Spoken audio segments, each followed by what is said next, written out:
Hi there, in this video we're going back to earlier this year for the next part of my final wardrobe build. That's coming up next.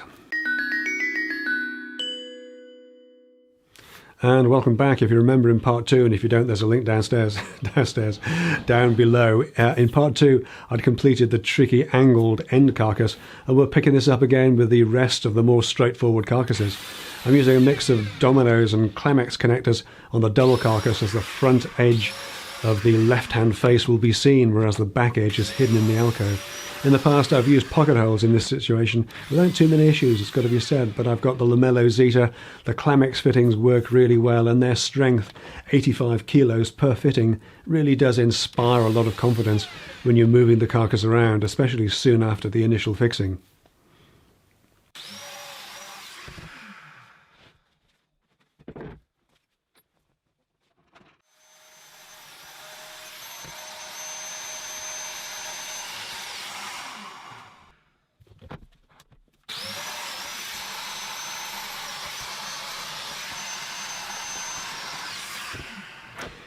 Next up, it's a set of skinny shelves, and as before I'm hanging the carcass off the end of the bench so I can reference the dominoes off the bottom edge.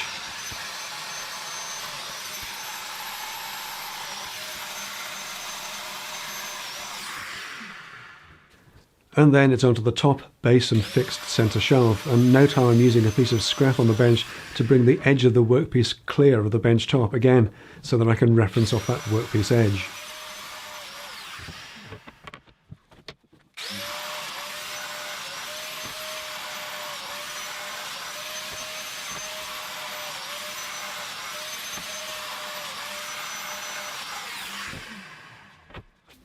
Okay, so last carcass, this is the skinny one, skinny bookcase. It'll have a door on it going in the left-hand alcove.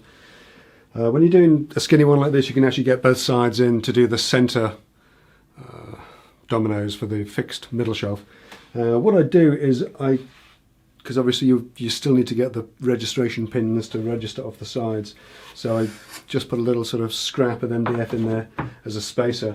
And what I do is I'll do my usual thing. Alright, gently tap this into place, like so, and then I can just use a bit of scrap, a straight edge, just to bring this one into line.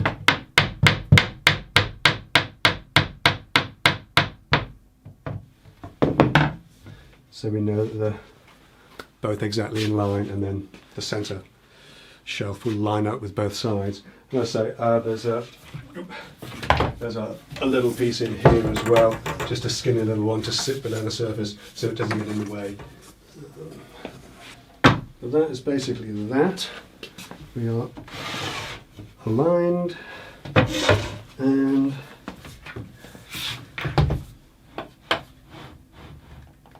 you can get a mid dominoes cut for the centre shelf.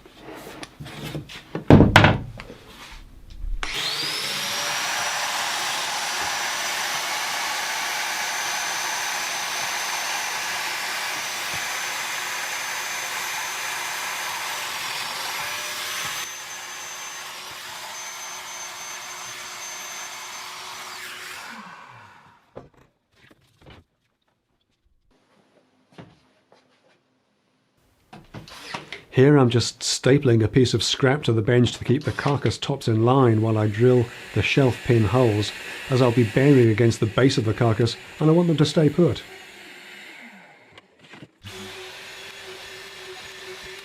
And yes, this looks like tedious work, but believe me, it's nothing like as tedious as doing this 9 holes at a time with a cordless drill and a template.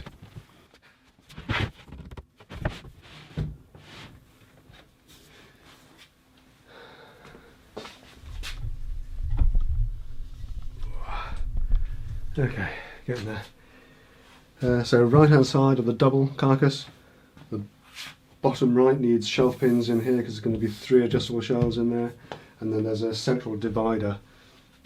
Now obviously the base of the carcass brings it up by 18mm, and the central divider will sit on that base. So I've got a skinny little bit of 18mm to sit on that to extend it out enough when I do the central divider, and I can work off the bottom of this one as a reference. So that's what we'll do. And we'll use the smaller rail for this.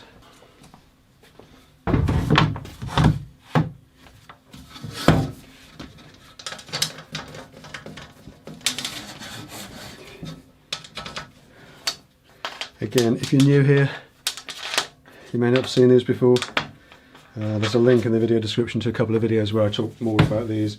These are Festool's LR32 guide rail systems, holy rail as they're called, because they've got this spacing, and with a Festool router in a base you can drill these shelf pin holes really easily.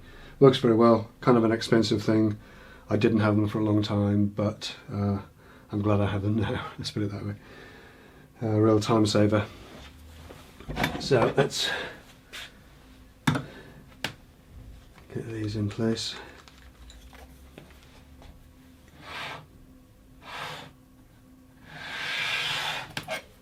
These are just the arbitrary where I want the shelf pins to come. Bearing in mind that the shards are 20mm set back, you don't want them too far away from the front edge.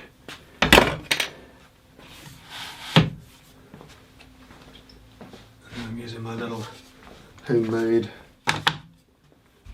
jigs. Again, link in the video description to this, to make sure I get that rail and the router in the right place.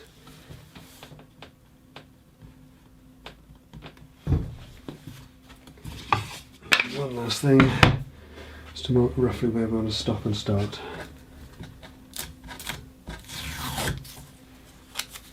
Don't really going to want anything lower than that, I would have thought. 1, 2, 3, 4, 5. 5 free holes above and below is usually enough, I think. 1, 2, 3, 4,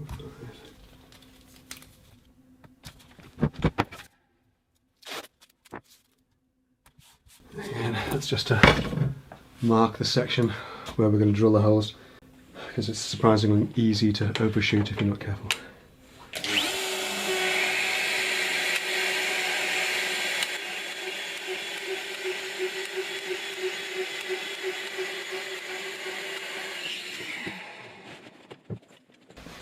Okay, and then for this one, because there isn't enough bench space to get another one alongside it, I'm just going to pop in a little bit of scrap just to give the rail something to bear against, as long as it's flush to the base. The little disc in here sits just around about on that line, so we'll just pop a little bit of scrap in there to give it something to rest against. That'll be fine.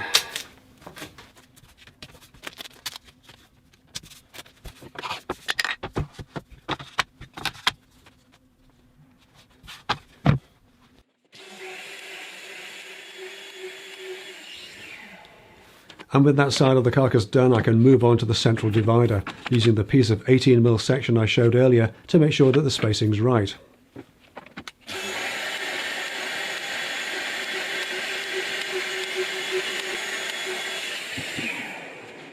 Whew, okay, that's enough of a day for today. That's all the carcasses made and jointed, all the shelf pin holes drilled, all the dominoes cut, the clamix done in the skinny bookcase, the main double wardrobe and the angled one.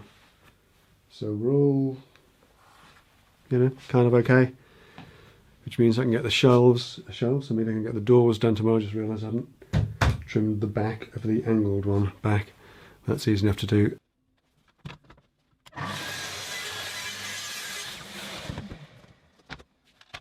I can get the doors made tomorrow. And fingers crossed, get started painting on Friday. Whew, yeah.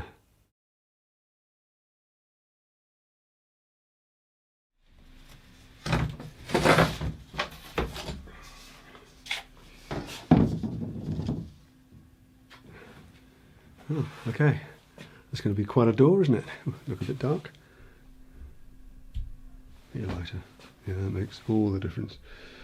So anyway, one I was going to get on with the doors next, and I just realised I messed something up. One of the things I do, or I like to do, when I put, are you focused? Focus. Yeah.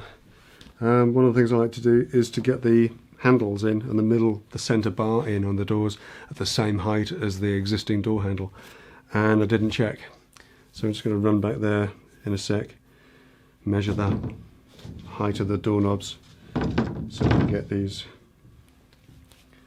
centre bars in. Just one of those things that you miss when you're doing the measuring up. I missed it when I did the measuring up, and I missed it again. I knew I had to do it and I forgot when I went back to template it, which is really annoying. So I'm just going to pop back and do that now. In fact, I might just cut the, I've got 1, 2, 3, 4, 5, 6, 7, 8 lengths of 80mm strip to cut to length, so I might just do that and then get over there and get those done. Yeah, I get that measured. But yeah, bit of a nuisance, never mind.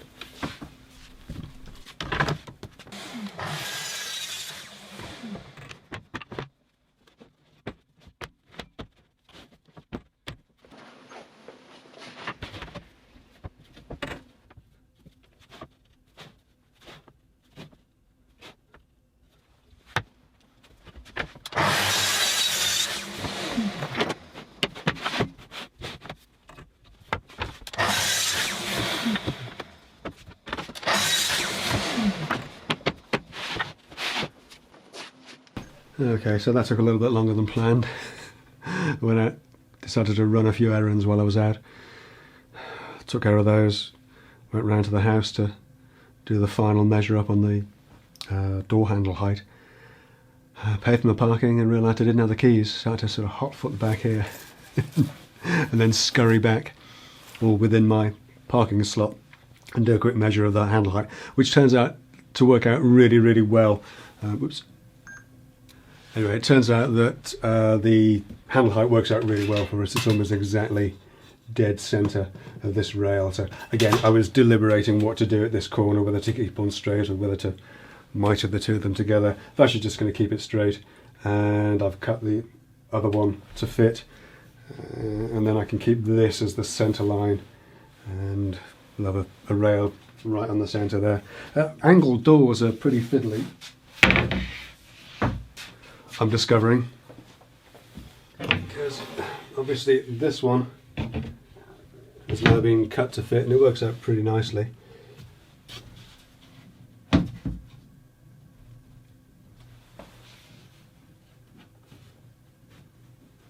But of course, because of the angle, I've got to shave a little bit of the width off this rail, and then up here I've got a long skinny cut to make as well, so not particularly easy to do, not difficult. And it also gives me some problems with the top of the door because I don't want this what will be a really skinny little bit.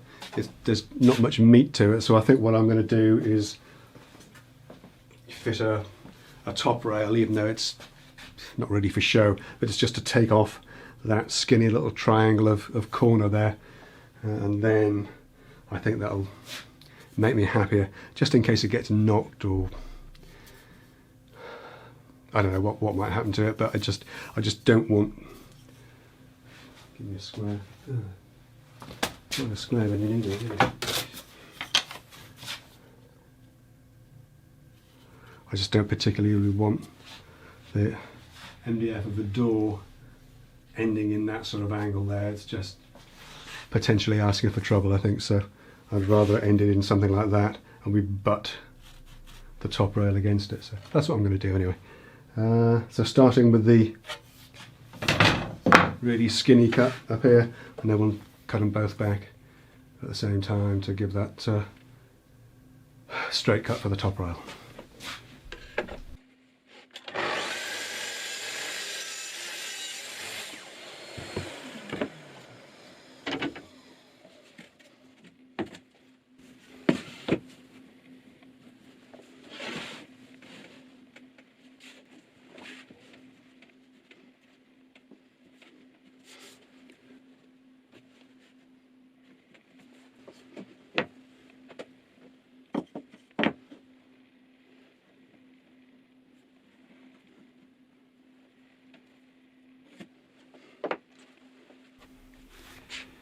So with all the rails and stiles cut to length, I can start grooving them at the router bench, taking it slow and steady and using a sled to keep the ends of the rails nice and square.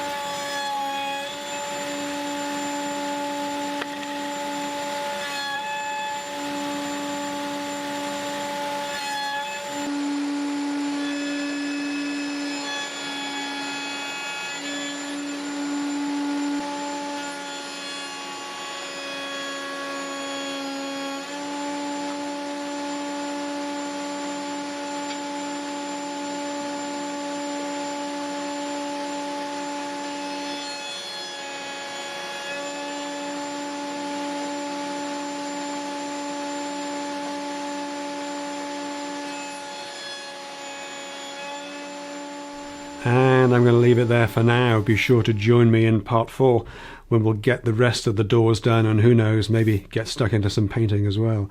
Don't forget to subscribe for more weekly workshop videos, and come and join the Patreon party at patreon.com/10minute workshop for exclusive content behind the scenes and much, much more. And I do want to say thank you so much to all of my Patreon supporters for their continued support of the channel. That's it for this one though. Thanks for watching. I'll see you next time.